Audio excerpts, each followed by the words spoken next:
Naging piping saksi ang sitio Masalay sa Maguindanao.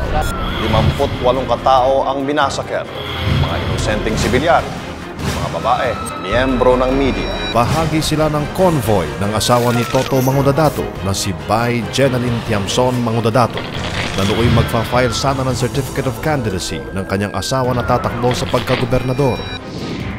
Sa totoo lang, nung makita ko yung kasama natin, hindi ko napigilan na paluha.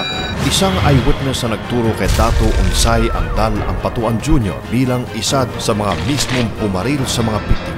Si Vice Mayor Rasul Sangki ay kasamahan ni Dato Unsay. Ito na sabi niya, papalapit na si Unsay. Sinampal na ako.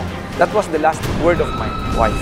Muli nating balikan ang bawat pangyayari sa karumal-dumal na krimen ng Maguindanao Massacre. Dito sa Crime Classic. Ngayong Biyernes alas 9:20 ng gabi sa Aksyon TV Originals.